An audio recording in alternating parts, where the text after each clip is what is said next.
Cannabis, marijuana, weed, pot, whatever you want to call it, it seems like it's everywhere these days. But have you ever stopped to think about what it actually does to your brain? Well, in this explainer, we're going to break down the science behind the high. You see it all the time. Cannabis is becoming legal in more and more places. And because of that, it's really easy to just assume it's completely safe. But that brings up a really big question. Does legal automatically mean harmless? That's the core question we're digging into today. So to even begin to answer that question, we first have to get a handle on the new normal for cannabis. And believe it or not, that starts with a surprisingly confusing legal landscape. Okay, so here's where it gets a little weird. You could be in a state like New York, where cannabis is perfectly legal for adults, but, and this is a big but, at the federal level, it's still considered an illegal substance. This creates this really strange situation where something that's legal on one side of the street could get you in serious trouble if you cross over onto federal property. Kind of wild, right?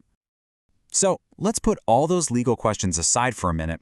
What's actually happening inside your brain when you use cannabis? How does it create that famous high? Let's dive into the science. The whole experience really boils down to one key chemical, THC. It's the main psychoactive part of cannabis, and it's the ingredient that gives you the high. How? Well, it taps directly into your brain's internal communication network. So picture this journey. Once THC gets into your bloodstream, it makes a beeline for your brain. Now, your brain already has its own messaging system. It's called the endocannabinoid system, and it manages stuff like your mood, your memory, your appetite. THC is kind of like a hacker. It breaks into that system, hijacks it, and starts scrambling the signals. And that is what causes all those changes you feel. But, as you've probably heard, not all cannabis is the same.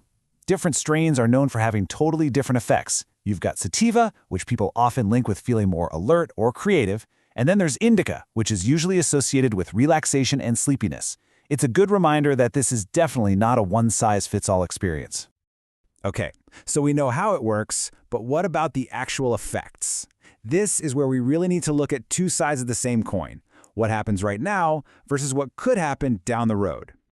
In the short term, sure, you might feel that euphoria, your senses might feel different, and you'll probably want to raid the fridge. But on the flip side, you could also have slower reaction times or even feel anxious. Now, the long-term picture, that can look very different. Regular, heavy use is linked to some serious potential risks, like problems with memory, trouble learning, and even an increased risk for some mental health issues. It's that classic trade-off, immediate feelings versus future consequences. All right, this next part, this is arguably the most important piece of the entire puzzle. Because when we talk about all those risks, there is one single factor that completely changes the game. And that factor is age. 25, that's roughly the age when the human brain finally finishes developing. Let that sink in.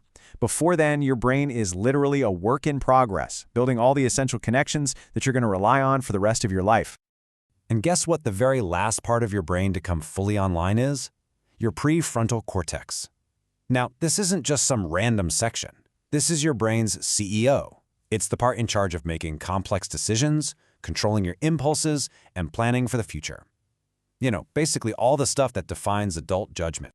So here's the bottom line. Introducing a powerful, brain-altering chemical while that construction project is still going on, well, it can seriously mess with the final blueprint. It can affect the very foundations of your memory, your ability to learn, and your attention. This is exactly why the risks are so much higher for teenagers and young adults. With that critical idea of a developing brain in mind, let's talk about some specific, real-world risks. Because the goal here is to be able to make informed, safe choices. Let's be absolutely crystal clear on this one. Driving high is driving impaired. End of story. THC slows down your reaction time and messes with your judgment. So even if you feel fine, your brain is not working at 100%. It's always illegal, and it is always, always dangerous.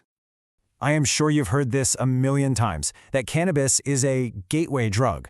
But what does the science actually say about that? Is there really any truth to it? Well, the reality is, it's a little nuanced. It is definitely not a guarantee that if you use cannabis, you'll go on to use other drugs. But research does show that starting early, especially during those crucial teen years, can increase the statistical chance of trying other substances later. See? It all comes back to how it can affect a brain that's still under construction. So, we'll leave you with this final thought.